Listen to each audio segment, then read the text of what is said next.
This is Ed Driscoll for PJmedia.com, and we're talking today with the blog father himself, Glenn Reynolds of Instapundit.com, and the author of The New School, How the Information Age Will Save American Education from Itself. It's the newest title from Encounter Books, which is available from Amazon.com and your local bookstore. And Glenn, thanks for stopping by today. Thanks for having me. Glenn, to start at the beginning, could you walk us through the short history of modern education and why it seems so out of step with the 21st century? Well, it's really interesting. You know, for most of human history, education wasn't really something that happened in a classroom. It typically happened either one-on-one with a tutor or a student or maybe a few students, or it happened most often hands-on in sort of an apprenticeship model. And it hardly mattered who you were, say, at the turn of the 18th and 19th centuries. You could be a ship captain, you could be a general, you could be a doctor, you could be a lawyer, but you had basically gotten there mostly through on-the-job training. This changed in the 19th century, and for a lot of reasons, some of which were pretty good. One of them was that the Industrial Revolution required a different kind of personality. It required people who were punctual because you had to have everybody standing at the assembly line at once if anything was going to get done. It required people who could do things that were pretty abstract well, because a lot of times the stuff you did didn't have a big connection, obvious connection with the final product. It required people who had some skills in measuring and following complicated instructions and things like that. And most importantly, it required a certain degree of sort of conformity.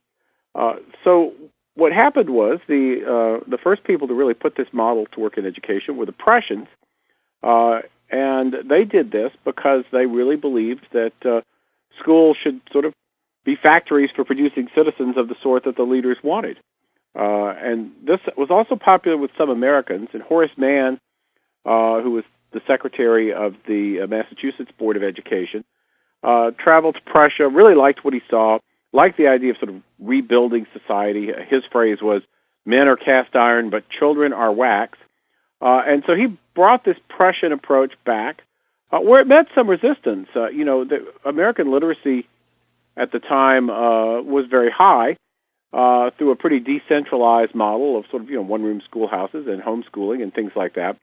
And his critics said that the Prussian model was wrong for America because the Prussian model assumed that the government knew more than the citizenry, whereas the American philosophy was the reverse, which I think is a pretty cogent criticism. But wait, the Prussian government believing that it knows more than its citizens? What could go wrong there? They thought that, yeah. So it's a really, it was a, in some sense, I think Mann's critics argued that what he was wanting was fundamentally un-American. And nonetheless, he succeeded. And to be fair to him, it was a big deal. America had a big task in the 19th century of sort of raising the lower classes into the middle class, of getting workers, all these manufacturing jobs that now we're sorry we've lost. And this worked, and it was comparatively cheap.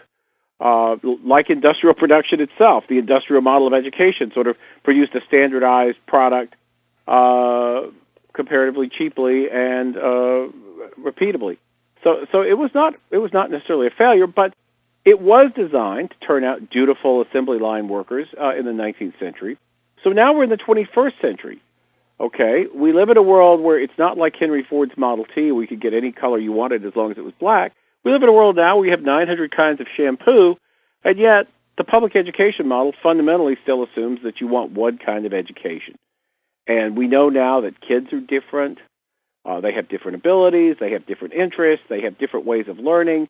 And, in the industrial age, maybe it made sense to take all our round pegs and hammer them into square holes, but now we don't have to do that. And now we have the ability to teach kids in a whole bunch of different ways that work best for them. And that's the 21st century approach, and I think that's where we're heading. The subtitle of The New School is Saving American Education from Itself. As you just mentioned, the late 19th and early 20th century education model was designed to crank out compliant factory and assembly line workers. Other than yourself, is anybody in academia aware that those really aren't in very strong demand anymore these days? Well, people are weird about education. And because there are two things going on with education, and all you got to do is look through some college catalogs, and you'll see this over and over again. They tell you two things. One, we are all about the future. And second, look how old we are. Right? I mean, every college has pictures of some Gothic building, even if they built it last week. And, they try to give you the sense that they've been around for a long time, and they have all these traditions, and fundamentally, in some sense, that they don't change. And yet, at the same time, they also tell you how they're all about the future. And that's this sort of weird relationship we have with education. And I think that that comes from a couple of places. I mean, when you sell a university, one thing you're trying to sell people, at least subliminally, is the idea that they're going to be networked with a lot of big shots. And for that to be true, you have to have been around for a while. And even at the, primary school level, parents kind of like the idea of their kids having the same school experience that they had. And I think this is actually sort of evolutionarily hardwired. I think that the cavemen who wanted to see their kids learn the stuff they learned were more likely to have surviving offspring because, you teach your kid how to avoid the cave bears and how to dig up roots and stuff, and they're a lot more likely to make it. So I think this sort of desire is there, but the truth is I just don't think it works that well now, especially because the people with kids now are the people who were in school back in the 80s when the report A Nation at Risk came out and said that if a foreign country tried to impose our public education system on it, we'd regard it as an act of war. Yeah, and that's an astonishing quote that I don't know if many people are familiar with these days. Glenn, the first impression I got reading The New School was that it reminded me of Alvin Toffler's The Third Wave, which was a burst of high-tech optimism from 1980, when otherwise all around the industrial-era Rust Belt economy was melting down, and much of America seemed trapped in the malaise mindset of the Carter administration. Your book is being published at the perigee, the bottom of the Obama administration.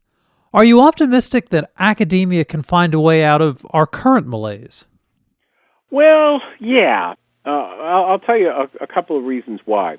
One of them is, at some point, it's not going to have a choice.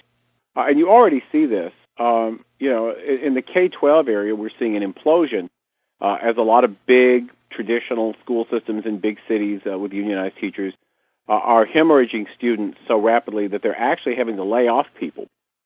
And that's happening everywhere from New York to Chicago, never mind Detroit, and even places like Prince George County outside of Washington, D.C., which is a very wealthy and now probably the wealthiest black population in America.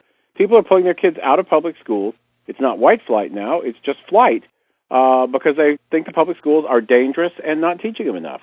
And as that happens, either the public schools will change or the alternatives will continue to grow to suck up the demand, and that either way, you're going to see a lot of change.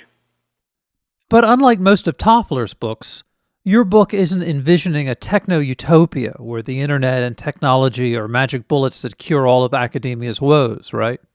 No, and it's funny, at the very end of writing this, as I was correcting the page proofs, I added a couple of sentences to the preface just because I suddenly realized the horrible idea people were going to get from the subtitle. And I stressed that this is not I'm not claiming that technology is going to fix everything, and I certainly don't want to be confused with the sort of, dumb, give every kid an iPad approach. What technology does, though, is it allows for a lot of alternative models, and it's the flourishing of those alternative models that's really going to save things. Technology is just the enabler of that. I'm not just predicting a bright, shiny utopia with a lot of flashing lights in the background. A lot of the stuff that technology enables is really stuff where the technology is not doing anything especially sexy. For example, the Khan Academy has the so-called flipped classroom model, where instead of the teacher lecturing in class and then the kids going home to struggle with their homework, the kids watch the lectures on video at home, and then they come into school and do the, quote, homework, unquote, in the classroom where the teacher's actually there to help. And that makes a lot more sense. Now, the fact that the kids can watch the lectures on video at home makes this possible, but that's not really where the action is. The action is that instead of struggling with homework at home and having their parents try to figure out the completely changed nomenclature of math problems that appears every decade, the kids doing the homework in a room with somebody who actually understands that stuff and can help. In the last few years, we've seen a rapid growth in political correctness in American schools at all levels. It really reminds me of some of the headlines I saw coming out of England in the late 1990s. How related to academia's other woes is the growth in PC? And will the reforms you suggest in the new school help to cure some of these excesses? Well, I think so. I mean, I think, you know, you get a sort of flowering of idiocy in institutions that are hermetically sealed from consequences. And because academia has been very successful, there's been a lot of that. I mean, Thomas Ray, who's an evolutionary biologist, says every successful system accumulates parasites. Well, what happens is academia has accumulated a lot of parasites, and the PCism is just one of the things that's happened. They don't provide any value, but it was rich enough to afford them for a while, and now it's not.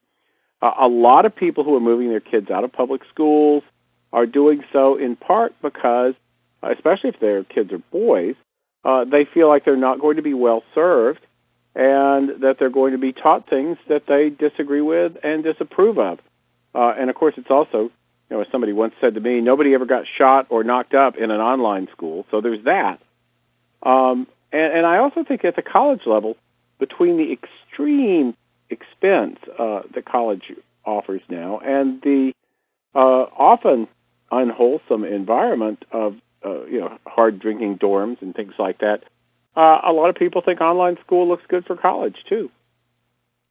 Glenn, you already mentioned the great quote from the Reagan-era report that if an unfriendly foreign power had attempted to impose on America the mediocre educational performance that exists today, we might well have viewed it as an act of war. There's another quote in the new school that's worth mentioning as well. You write that, quote, in the 1930s, the economist John Hicks famously wrote, "The best of all monopoly profits is a quiet life." You went on to write in response to that quote, "Change is uncomfortable, and teachers, and for that matter, administrators, value their own comfort," unquote. It sounds like academia is pretty comfortable with the current status quo that they believe exists today. How will they react to all of these new and varied education models being introduced? First with denial, which is still what we mostly see, and later on with resistance, which we're beginning to see some signs of. It's funny because when I first started writing about this stuff, I was talking to my dean, and I said, I'm surprised I haven't gotten more flack. And he said, look, everybody knows this is true. People just don't want to talk about it because they don't really know what to do. And if they did figure out what to do, it would probably be something they didn't want to do. And it kind of reminds me of conversations I had with journalists 10 or 12 years ago, where they would sort of sheepishly admit that their current business model was unsustainable and then allow as to how they were just hoping it would last until they could retire. And now you hear sort of similar things from a lot of academics. Since we're discussing education reform, what do you make of parents' recent complaints over Obama's Common Core agenda? Well, the Common Core, I understand the basis for it, which is, at some level sort of a quality control idea. But I think it's kind of a 19th century idea, which is to say behind Common Core as a concept is the idea that there's stuff everybody should know. Now, that might be true. That's defensible. But I don't really think that our biggest problem right now is getting everybody on the same page. Rather, I think it's that our system isn't flexible enough. Now, the other problem with Common Core has been that its execution has been pretty awful. And that's not surprising because it's been executed by education bureaucrats for the most part, and frankly, they're just not that bright. There's a great quote in the new school from an earlier book by Joseph Allen and Claudia Worrell titled, "Escaping the Endless Adolescence, How We Can Help Our Teenagers Grow Up Before They Grow Old," which quotes from a man who worked as a teenager in a clothing store in the 1970s, which sounded a lot like my own experiences working as a teenager in my parents' retail store. Could you talk about that anecdote and how important it is for students to blend education with real-life experience? Well, this is really one of the great disadvantages of public education as we have it. Most people think that teenagers have always been teenagers, but the truth is the modern teenager is a modern invention, created sometime around the turn of the 20th century. Before that, teenagers weren't segregated together by age, away from everything else. They were a major part of economic activity. They typically worked around a lot of adults. And like most people, you want to be respected by the people you're around. When you're around adults, you act in ways that make adults respect you. But when you're crammed together with a bunch of teenagers, you act in ways that impress teenagers. And since teenagers are mostly idiots, left to their own devices, that involves things like slacking off on school, drinking, sex, the usual. And in fact, the modern teenager, and this is a pretty well-documented historical study, is really not a biological product of teenage hormones, but rather a product of being crammed together with other teenagers at a time in their life when in some ways their potential is the highest, and then given nothing very meaningful to do. And the anecdote in the book, which I think is really interesting, is about this guy who was in high school and how he got this part-time job working at a clothing store, and how after he started working there, he started wanting the respect of the older men who worked there as their full-time job, and how after he'd done that for a while, he came to value their respect more than what he saw as the kind of shallow respect of his peers, and how much that meant to him. And I think that is an experience a lot of people have working, and I think it's a reason why we should make it easier for teenagers to work, not harder. And just on a personal note, as I mentioned in the book, my daughter finished high school, actually did almost all of her high school in online school, and that let her work at a job during the daytime through pretty much her whole high school career. And she was working at a TV production company, and most of her work wasn't glamorous. She made coffee and she filed DVDs. Sometimes she got to do stuff that was sort of important, like writing treatments or doing research.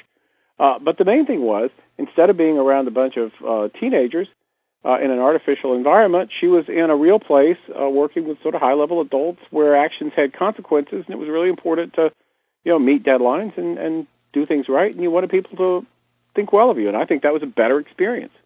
We're recording this interview at the end of 2013, since Barack Obama is the perfect example of the sort of product that modern academia seems to crank out. Do you mind me asking a few questions about him to wrap things up? Yeah, sure. Could we start with, how do you explain the disastrous year he just had? Reality eventually bites back. I think that Obama is the ultimate example of sort of the academic class's belief that if you think the right thoughts and say the right things, the right results will happen. And the problem with that is that it's just not true. If you live in a world that's sort of divorced from actual consequences, where all that really matters is impressing your peer group, and in this it sounds a lot like being a high school student, doesn't it? Then it's true. But once you actually connect with the real world, what you say and what you think doesn't matter nearly as much as what is. Where do you see Obamacare going, both in 2014 and beyond? Well, I was joking on my blog the other day that we keep delaying and getting rid of mandates and things like that. So my joke was that by June, Obama will be adopting Rand Paul's health care plan and calling it a modification to Obamacare. It's a debacle. It's worse than a debacle. It is a debacle wrapped in a catastrophe, shrouded in a disaster, and founded upon a lie. So it's going to fail. Exactly how doesn't really matter. But it has consequences, and they're going to be bad. And you can tell by the way the White House is acting panicked that they are beginning to figure that out. Glenn, last question. As Obamacare burns itself out, as Americans discover that big government isn't the cure to all of their woes, and along with the education reforms you propose, do you think that America could be poised for a Reagan-esque rebirth in the post-Obama era? I think so, to a degree. I mean, I think people are capable of learning. It seems like every generation or two, people sort of forget the gods of the copybook heading and have to be reminded, and that reminder comes at varying levels of severity. My only hope is that people will learn this lesson without anything too horribly disastrous. And because I'm an optimist, I think that'll probably happen. Well, I hope you're right. This is Ed Driscoll for PJmedia.com, and we've been talking with Glenn Reynolds of Instapundit.com and the author of The New School, How the Information Age Will Save American Education from Itself. It's published by Encounter Books and available from Amazon.com and your local bookstore. And Glenn, thanks once again for stopping by today. Thanks for having me.